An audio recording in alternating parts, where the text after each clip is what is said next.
Welcome to the AI Research Roundup. I'm Alex. Today we're looking at a paper trending on X, published on February 2nd, 2026, just 5 days ago.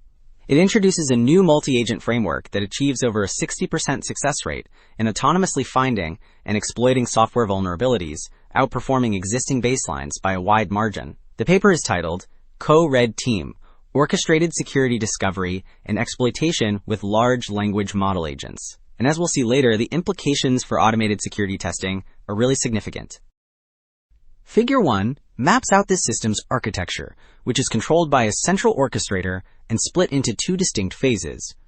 In Stage 1, the vulnerability discovery phase, an analysis agent and a critique agent collaborate, scanning the codebase and filtering out false positives to propose valid threats. This leads into Stage 2, iterative exploitation, where a loop of planner, execution, and evaluation agents actively tries to reproduce the vulnerability in an isolated Docker container.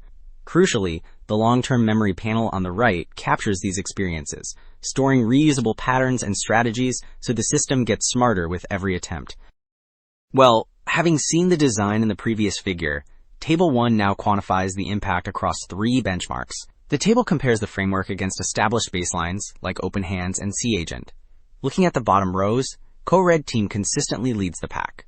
Specifically, with the Gemini 3 Pro backbone, it secures a 63.7% success rate on Scibench. That is a decisive step up from C-Agent's 48%, confirming that the multi-agent orchestration pays off in real-world exploitation tasks. So, while the previous table proved the orchestration works, Table 2 now reveals why by breaking down the contribution of each component. This ablation study systematically disables features like memory or execution to measure the impact. The bottom row, labeled No Execution, tells the most dramatic story. On Scibench, removing the ability to run code and verify exploits causes the success rate to crash from 59% down to just 17%. That massive drop confirms that static analysis alone is insufficient. The agent must interact with the environment. Similarly, the rows for no memory and no code browser show significant declines, proving that retaining past strategies and navigating the codebase are vital for deep exploitation. Alright, changing gears from components to process, Figure 2 investigates how many attempts the system actually needs to succeed. The chart plots the success rate on Scibench against the maximum number of allowed exploitation iterations. 2 clear trends emerge here. First, performance generally climbs with more iterations, confirming the value of the iterative planner execution loop. Second, the orange line for Gemini 3 Pro rises much sharper than the blue line for Gemini 2.5 Pro. It hits its peak performance around 13 iterations, whereas the older model needs about 17 to saturate, showing that the stronger model is not just capable of a higher success rate, but is also more efficient at reaching it. So, while the previous chart looked at iterations within a single task, Figure 3 tracks performance over a sequence of 1,500 tasks on CyberGym. The goal here is to test long-term learning. The flat blue and orange lines at the bottom show that without memory updates, performance stagnates around 20%. In contrast, the red and green lines tell a much better story. These represent evolving memory configurations, and they trend steadily upward, eventually doubling the success rate. This confirms that the agent isn't just solving problems, it is actively distilling new strategies from its experience.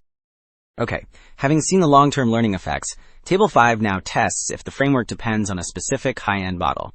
It evaluates performance across diverse backbones, ranging from GPT-5 Mini and Claude 4.5 to open-source models like QN3. The bottom section reveals that Co-RedTeam maintains a significant lead over baselines like OpenHands and C-Agent in every configuration. For instance, on Scibench, the framework achieves roughly 36% success with Claude 4.5, whereas the vanilla approach captures less than 14%, confirming that the architectural design drives these gains independently of the underlying model.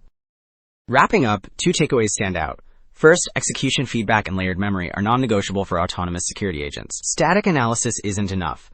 The system must try, fail, and learn to be effective. Second, with success rates crossing 60%, Co-RedTeam suggests that automated red teaming is rapidly maturing into a scalable tool for real-world defense.